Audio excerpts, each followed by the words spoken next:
All right, so welcome to another lesson. We are just starting a brand new unit, Evaluating Expressions, and that's exactly what today's lesson was titled, Evaluate Expressions. And what that means, guys, is that you guys are going to be solving multi-step problems. You will see all four operations: multiplying, dividing, adding, and subtracting. And what we just talked about in today's lesson, as well as on Monday when we did this, was PEMDAS. PEMDAS is just an acronym to help us remember the order of operations. We also said that you could use please, excuse, my dear Aunt Sally to help you remember as well. Each one of these letters does represent one of the operations that you will see. The P stands for parentheses. And so anything in parentheses has to be done first. If you have multiple steps in parentheses, it still follows the order of operations where you will do the multiplication, division, and then adding, subtracting. E stands for exponents. You guys actually won't see any problems with exponents in this for this whole entire unit. And they don't even have us really worry about that, but it is there, so we should talk about it. Multiplying and dividing technically can go in either order. And all you have to remember is if there's multiplication and division in one problem, you solve it going from left to right. And then the same thing with adding and subtracting. Adding and subtracting will happen at the same time as long as you order from left to right. So let me go ahead and give you a few problems that we might see. Maybe we'll see something like this.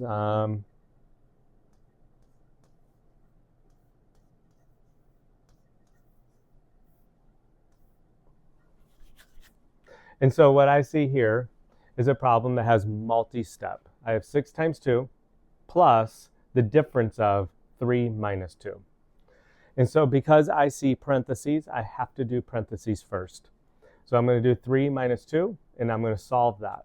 Everything else I will just repeat and rewrite exactly the way I see it. So now I'm left with 6 times 2 plus 1 after I solve what's in the parentheses. I have no more parentheses, so I can move on. I have no exponents, obviously. And now I would be looking at either finding multiplication or division. And I solve them in any way that it comes from left to right. And so I do see one multiplication problem, and then we would have 6 times 2. So I would solve that. 6 times 2 is 12. And then I would rewrite everything else that's on the outside. Okay? Now, obviously, with just one more problem left to solve, I would solve it. No worry about order of operations. 12 plus 1 equals 13. Okay? So that's just one example. I will go ahead and show you a couple more. I'm actually looking at the homework book right now. And let's look at one that we would need to add parentheses to make this a true statement. And so you might see something like this. I'm actually just going to go ahead and copy number 2. So if you're watching this, this will be help for number 2. 16 plus 24 divided by 8 minus 2 is equal to 20. And so what they want us to do is if we solve this exactly the way it is, if it's true, you're good. If it's false, we'll need to make a parentheses and add parentheses to make this a true statement. So I'm going to solve it first just the way it is and see what I get. Okay? So again, using my please excuse my dear Aunt Sally, I'm looking for parentheses. I see none, so I would move on. We have no exponents, so then I'm looking for either multiplication or division. And I do see a division problem right here. So I'm going to solve this part first. 24 divided by 8 is 3. I'm going to write that answer right below the problem I just solved. Everything else just gets copied and repeated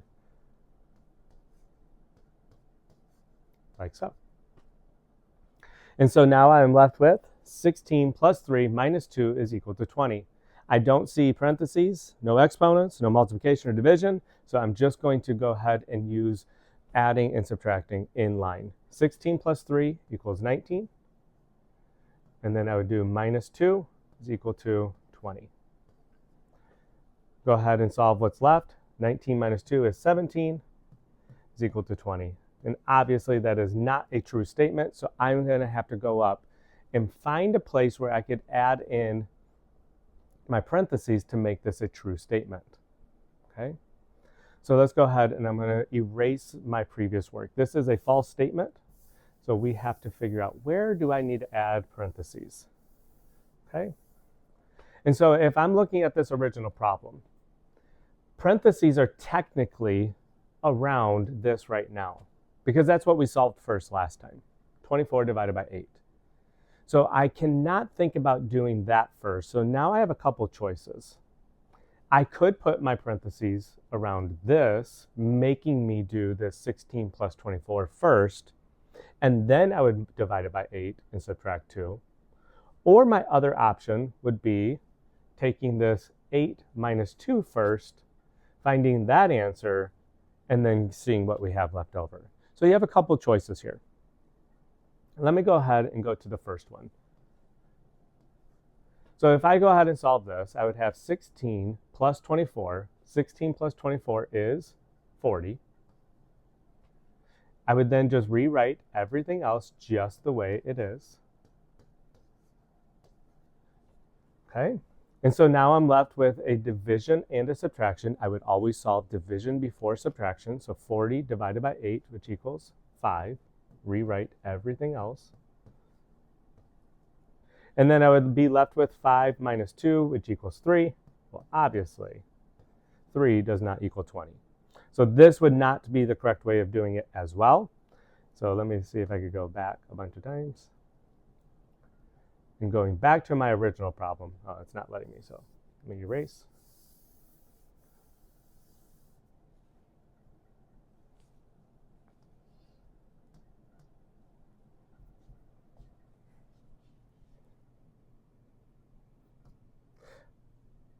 And let me go ahead and erase.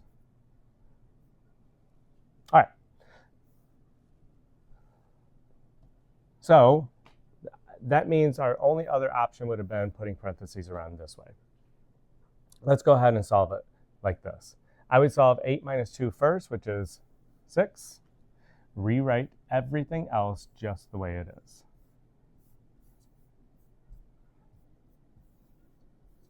Okay.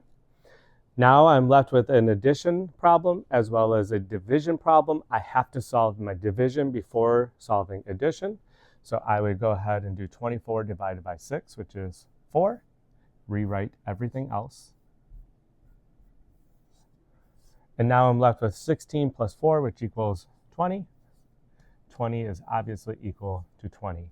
So to make this a true statement, I would have had to put parentheses around the 8 minus 2. All right.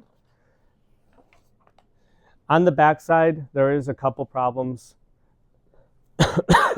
Sorry. As review, I wanted to make sure that you guys understood when you are adding and subtracting fractions, as long as the denominator is the same, you would just go ahead and add straight across to your numerators. Let me just give you an example, 2 of them. I will do 2/5 plus 2/5. So when you're adding fractions, you just keep your denominator the same, which is 5. Your numerators get added together, so 2 plus 2 equals 4, and that would be your answer. There's one little tricky part to number 6. It might be something like this. I'll add mixed numbers as well. Let's do 3 and 7/8 plus 1 and 3/8. And so what I have here is what I would do is probably add my whole numbers first. 3 plus 1, which equals 4. And then I would then add my fractions. 7/8 plus 3/8 equals 10/8. Well, what I have here now is an improper fraction. If you guys remember that from 4th grade, we don't want anything bigger on top than our bottom number is. So we have to solve and make this into another mixed number. So what this would be is I still have 4, but 10/8 is equal to, I'm going to put a plus sign. 10/8 is equal to 1 whole 2 left over out of the 8. And so I would then have 4 plus 1 is 5, and then my fraction is 2/8. Okay? And so again, that is from 4th grade. I know probably a lot of us need those reminders. Anytime that you have a bigger number up top than your bottom number, that is called an improper, and you need to fix it. All right. Hopefully you guys get your homework turned in. This, again, will earn you that raffle ticket. And I know a lot of you guys are excited for that. So good luck. Let me know if you have any questions.